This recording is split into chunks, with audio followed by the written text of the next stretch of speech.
Hello and welcome to Addicted to the Mouse. Today is Sunday, August 19th, and you're listening to episode number 61. Today we're giving you the top 20 things that you didn't know about Magic Kingdom.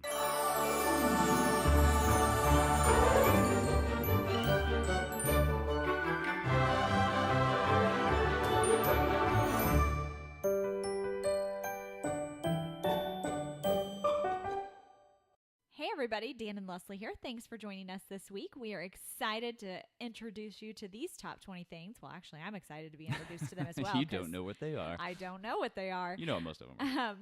But before we get into that, we want to know what you guys want to hear on the podcast. So shoot us an email over at Dan and Leslie, Leslie, at addictedtothemouse.com so that you can tell us what you want to hear us talk about. So to piggyback on that, we are trying to grow our content. So not only are we going to consistently be doing one podcast every week, but we are going to put up a minimum of 2 YouTube videos every week. If you haven't checked out our YouTube channel, go ahead and search that out. It's Worth Melting For, all one word. In fact, I will link to it in the show notes below.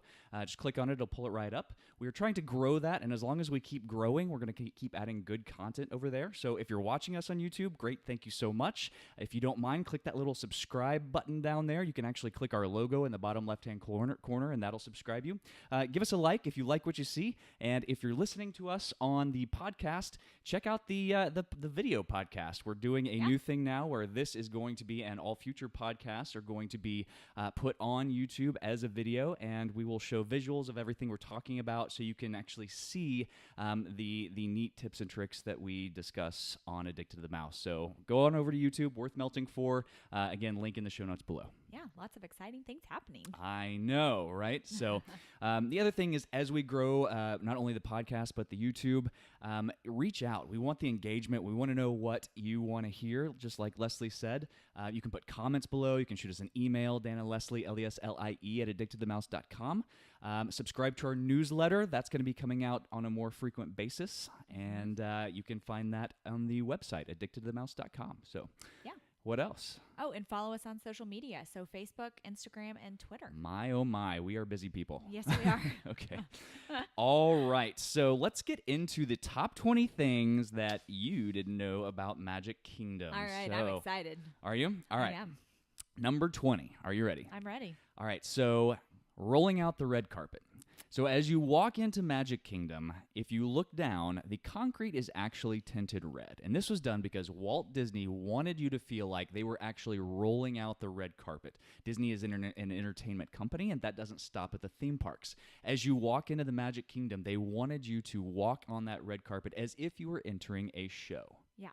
That is a pretty cool thing. It is really neat. And that theme kind of continues as you walk into the main entrance. You've got the posters like you're entering the theater, and then the expanse of the park opens up as you go through that little bitty tunnel like you're entering into some sort of magical theater to really view the show that's about to come, right? Yeah, and you don't really notice all those things until you know that little tidbit. So next time you go to Walt Disney World, pay attention to everything around you, because every single thing was done intentionally. Absolutely. Look down. Check out the red concrete.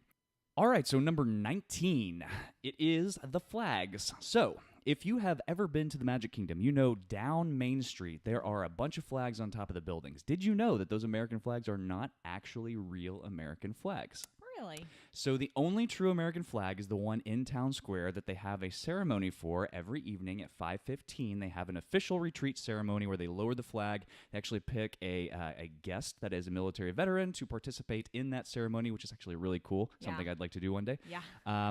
But everything else, all those other flags on those buildings, they are called pennants. So they are either missing a star or a stripe. So they're not official American flags. So they don't have to abide by the official American flag code, part of the United States Code, which means that every time the flag has to be lowered to half-mast, they don't have to crawl up there and lower a bunch of little tiny American flags down half-mast. They are also on lightning rods on top of these buildings, so they are functional. I did know that. All righty. So number 18. Are you ready? I am ready. On the edge of my seat. I'm kind of taking us through Town Square. So number 18 is there's an actual working barber shop on Main Street. Now, this has great memories for me. It is called Harmony Barbershop. It is to the left as you're walking in to Main Street from the main entrance. It is in Town Square, and it is over by the fire station, kind of just past City Hall on your left-hand side, right where the parades go into, or the parade ends right there. Yeah. So this is a great place to have a child's first haircut done. We've Absolutely. mentioned this on previous podcasts before, and it's one of our favorite memories because Jennings actually had his very first haircut at Harmony Barbershop, and he has the little ears that say "My First Haircut" on the back of them, and oh my gosh, It's pretty cool. just so stinking cute. So, number 17, a lot of you are probably familiar with the Partners statue, which is right in the middle of the hub as you're walking, as you exit Main Street and you're headed towards Cinderella Castle. There is a Partners statue. It is Walt holding hands with Mickey Mouse, Right. because they're the creators of the show. However, in Town Square, there's also another statue of Walt's brother, Roy O. Disney, sitting on a bench with Minnie Mouse, because they are their supporting characters. So the next time you're in Town Square, take a picture with Roy O. Disney. You can sit down on the bench right next to him, and it's a great little picture opportunity. It is, and it just gives that special nod to those that helped Walt and Mickey along. So Yes, it's very, very cool. Number 16, as you're walking down Main Street, take a look up. Look at all of the windows and all of the cast that created Disney World and created the Magic Kingdom. Their names are actually listed on these windows. To include, Walt Disney himself has 2 windows in the Magic Kingdom. One is above the train station as you're walking up to the Magic Kingdom, and one is at the very, very end of Main Street. If you're walking towards Cinderella Castle, get into the hub and turn around and look back. Above the ice cream shop, you'll see Walt's name on a window that he could always face Cinderella Castle. Yep. So he has the best view in all of Walt Disney World because he can always look at the castle. And they also did this because he loved ice cream. He did love ice cream. So, All right. that was one of the awesome tidbits that we learned on our Keys to the Kingdom tour. So if you ever are in Magic Kingdom and you want to do an amazing tour, props to that one because it was phenomenal. Absolutely. Number 15. So there are a ton, I guess, of little bitty extras that you probably will never notice if you didn't know they were there, but they just add to the ambiance in the Disney theme parks. Magic Kingdom is probably the best known for them. One that I like to point out is as you're walking down Main Street, there is a little half street that shoots off to the right. It is called East Center Street. If you walk down East Center Street and you look up at the end of the street, there is a window on your left-hand side. And if you listen very carefully, you can hear music lessons being taught out of that window. The window is a little bit open, and as if there was an actual music lesson going on inside the room, you can hear it on the street. Yeah. They do it for, there's a singing one, and isn't there a dance lesson Yeah, there's as like well? a tap dance lesson or something like that. Yes. Yeah, So so. check that out next time you're in the Magic Kingdom. It's very cool. Number 14, Cinderella Castle is 189 feet high. Yes. Why, do you ask? Because that is literally 1 foot below where they would have been required by the whoever in Florida regulates the little red blinking lights for airlines. So if they had built it to 190 feet tall at the time, they would have had to put one of those little red blinking lights for airplanes for flight traffic on top of the building, and they didn't want to do that. So they wanted to build it as tall as humanly possible without having to put that light on there. Yes. Yeah. Because that would take away from the actual show. That would take away from what you're looking at if Cinderella's castle had this red blinking light. So we wouldn't want that. Absolutely. Number 13.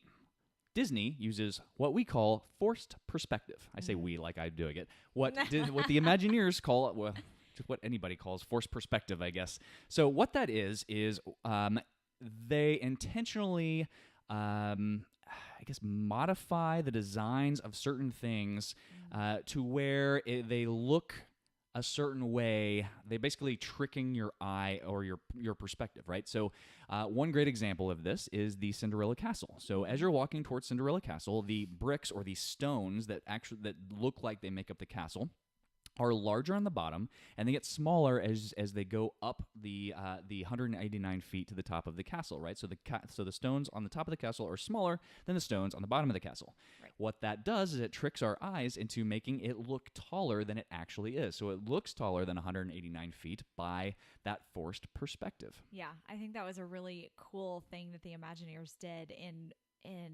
bringing that I don't know, the realness of what a castle really would be. If you saw a castle out in Germany or wherever, that it forces you to think that it's bigger than it really is. Yep. Disney is not the only other park that does this. I mean, Universal does it, but it is a really cool, neat thing once you kind of think about it, right? Yeah, absolutely. So, number 12.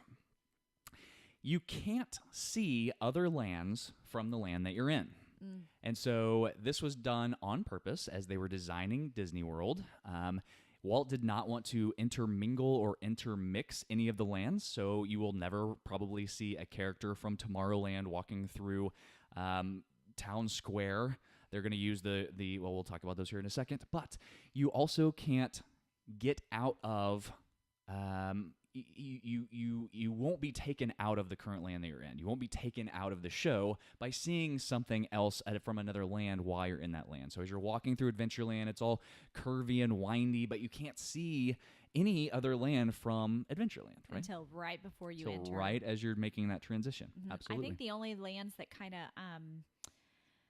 you can really see a distance is between Frontierland and Liberty Square, but it doesn't there's not like a huge issue there of those characters kind of intermingling or that theming intermingling, but there is a division of if you look down at the concrete, a division of what's supposed to simulate the river.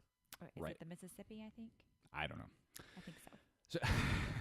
But even from most of Frontierland, you can't, because you got the island, right. Tom Sawyer's Island. Yeah. You can't really see over. It's just right there where you're coming. Okay, so speaking of Adventureland, Jungle Cruise is number 11. Okay. So if you've ever ridden on Jungle Cruise, you know that water that you're riding on is really murky and it looks kind of nasty. It's actually clean water. They inject a dye into the water in Jungle Cruise so that you can't physically see below the surface of the water. Why, you ask? Why? Because the animals don't have bottom halves. They actually don't have legs. It is an illusion, so it's just the top half, the part that you can see, that is a finished animatronic. Yes, and where do they inject this dye at? Ooh, where is it? It is in the fountain or the waterfall in Jungle Cruise. So as you go by the waterfall, that is actually where the dye is being injected at.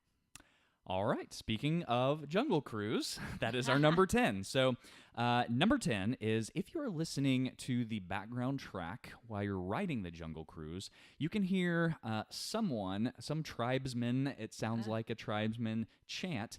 And part of what that tribesman says is, "I love disco." So we're not quite sure if that Imagineer that made that recording of the tribesmen really did love disco, or as in like... as in like 70s disco dancing, or if they actually were saying that they love the Disney company. I love Disco. Yeah. But listen real hard next time you ride Jungle Cruise. It is hard to hear. I never heard it before we did our Keys to the Kingdom tour. So. All right, number 9. You are never more than 30 steps away from a trash can in Magic Kingdom. That is interesting. Why is that? Well, funny you should ask. So... All right. So Walt Disney, as he was planning out the theme parks, actually did a study on how long people would hold on to trash before they would just drop it on the ground. And his average answer when he would observe people at other theme parks would be 30 steps. So he basically dictated that no more than 30 steps from a trash can, regardless of where you're standing. So next time you're in Magic Kingdom, take a look around, and within 30 steps, you will have a trash can there for you. Which is why it is so clean. It is so clean. Number 8, another reason why it is so clean. Do you know what they never sell at any theme park, including Magic Kingdom? I think I do. Chewing gum. Yes. So there's a reason there's not chewing gum stuck to everything, or you're stepping on it, getting it on your shoes, because they do not sell it there. Anywhere in Disney World, you cannot find a stick of chewing gum for sale. So if you are addicted to not only the mouse but chewing gum, bring it with you. That's a good tip. Good tip. All right, number 7, Liberty Square. So there is a tree in Liberty Square, and there's 13 lanterns hanging off this tree. This tree is over 130 years old. It was native to the property, to Walt Disney World. Walt actually found it and said that he wanted that tree to be the tree in Liberty Square. So he specifically picked it out. They transplanted the tree, almost killed it getting into place. Yes. But it is still living. It is the oak tree, right, in Liberty Square. And there are 13 lanterns hanging from it, and those 13 lanterns signify the 13 colonies from back in colonial times. Yep, just another little nod to theming in Liberty Square. Absolutely. So I put this as number 5, but since we're in Liberty Square, we're going to jump it up and make it number 6, right? So There are no bathrooms in Liberty Square. I think this is so interesting. Because the Imagineers wanted to keep it consistent with the times, because there was no indoor plumbing during colonial times. So if you look down as you're walking through Liberty Square, there is a brown strip of concrete running through the middle of Liberty Square, and that is to represent the sewage situation in colonial times, where people would empty their chamber pots and it would flow into the streets and down the streets. So that is why there is brown concrete in the middle of Liberty Square. The bathroom issue you might have question because there are restaurants in Liberty Square. You've got Columbia Harbor House, you've got Liberty Tree Tavern, and those do have restrooms in them. However, they are set technically so far back and they are right on the border of Liberty Square that the restrooms themselves are actually in a different land. So there are no restrooms in Liberty Square. Yeah. And another tip, if you are trying to find a restroom, follow the sewage, because both ends of the sewage will lead you to a bathroom. Absolutely. Follow the brown concrete. All right. Number 6 that's now taken the place. So number 5, we have got some hidden Pascals. So this is one of our favorite things to do. If you go to Rapunzel's Tower in Fantasyland, it is basically the transition from Liberty Square, kind of right past Haunted Mansion, into Fantasyland. Rapunzel's Tower, you'll see it. Pascal, the little lizard dude. Chameleon. He's a chameleon. Okay, the little lizard chameleon dude. There are a bunch. I say a bunch. There used to be more. Some people stole them, so now there's only like 7 or so. I can't remember. But there are hidden Pascals, because he's a chameleon, so he can blend into his environment. Look around. Look down kind of in that little stream bed right behind Memento Mori, the Haunted Mansion gift shop. Look in there. Look up high. Look up high. Look on the lamppost. Look over above. Don't give them all away. Okay, all right. But just look around, because there's a bunch of little hidden Pascals everywhere. So. And if you can snag a cast member around there, they'll be able to tell you how many there actually are. Yeah, how many that are left that haven't been stolen, because they didn't replace them as they were. That's so sad. I know. But another quick tip, those are some excellent restrooms right there. So if you're looking for a good, clean bathroom, those are great ones. That is true. Number 4, the smells in Disney World. I love the smells. So if you're walking down Main Street and you smell the smells of baking goods and candy, that is specifically pumped into the air, right? Yes. They pump in from the confectionery. If you look down, there are vents on the outside going down Main Street, especially the confectionery right there. I don't know how far they go, but they can pump out smells to make you think of baked goods and candy, and kind of get you wanting to purchase some food. Yeah, absolutely. Come in and buy stuff. And then they also pump out smells during the parade, like on Goofy's candy. I think that's in the Christmas parade, correct? Maybe. Maybe it's in the Festival of Fantasy. I don't know. Might be wrong about that. But I know they pump out smells.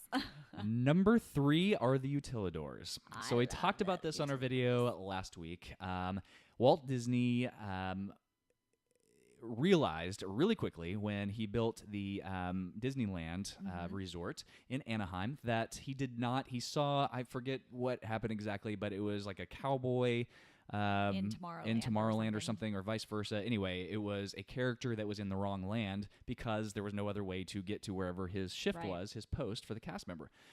So he specifically put in a way for them to transport not only trash without guests seeing it, but for cast members to get from place to place without going through and being out of show, right?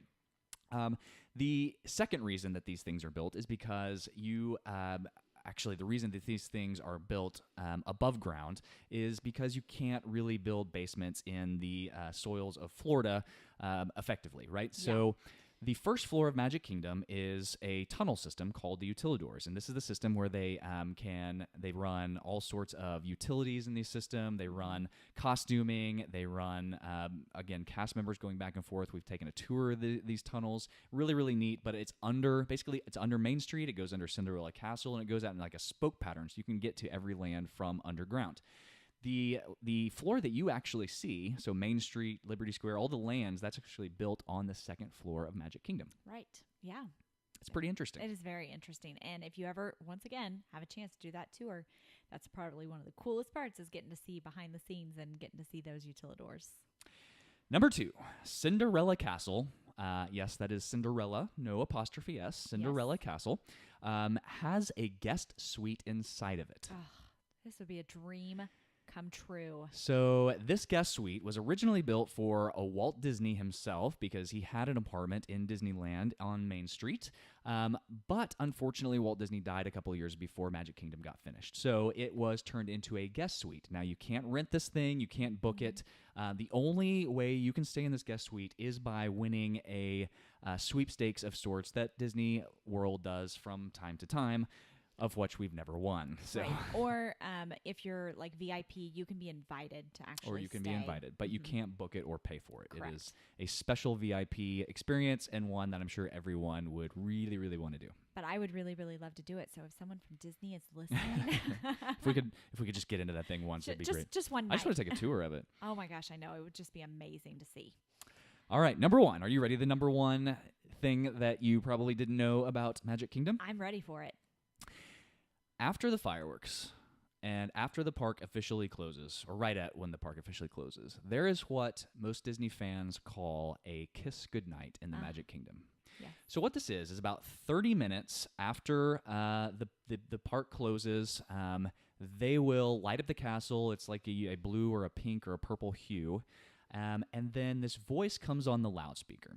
And the voice says something to the effect of, "Ladies and gentlemen, boys and girls, on behalf of everyone here at the Magic Kingdom, we thank you for joining us today for a magic gathering of family, friends, fun, and fantasy. We hope your magical journey with us has created wonderful memories that will last a lifetime. Walt Disney said that the Magic Kingdom is a world of imagination, hopes, and dreams. In this timeless land of enchantment, magic, and make-believe are reborn, and fairy tales come true. The Magic Kingdom is a place for the young and the young at heart, a special place where when you wish upon a star, your dreams can come true. Until we see you again, have a safe trip home. Thank you and good night." That is what Disney fans refer to as the Kiss Goodnight. It is a great time to stay, listen, hear the Kiss Goodnight, take some pictures around the castle, and enjoy the low crowds because most everybody has left by then. Yes, because most everybody is exhausted. That is true. So until you hear that, you really do not have to leave the Magic Kingdom, but it is a cool thing. Yeah, so stick around next time you're there, and if you can manage to stay another hour or so. If you can stay upright. Yeah. So, all right. Well, those are the top 20 things that in my research that I found that was really, really cool. And we learned some of those through the Keys of the Kingdom tour, learned some of those just from searching other news outlets. And I just think that some of those are really, really interesting. Yeah, and I'm sure as avid Disney fans, some of you may have already known many or all of those, but it's always fun to remember them and bring them to our forefront of our brains so that next time we go to Disney World and go to the Magic Kingdom, we can kind of look around and take it all in a little bit more. Absolutely. So one more reminder, go ahead and click that like button, go over to YouTube and hit the subscribe button. We would greatly appreciate it. Again, as long as that channel and this podcast keep growing and we keep getting more and more listens, we'll keep uploading what we think is good content. If not, if you disagree, let us know. We'd be happy to change it up a little bit if it would be for a better show. So stick some comments down below or shoot us an email and we'll be happy to read it and respond. All right. So until next time. You have been listening to Addicted to the Mouse.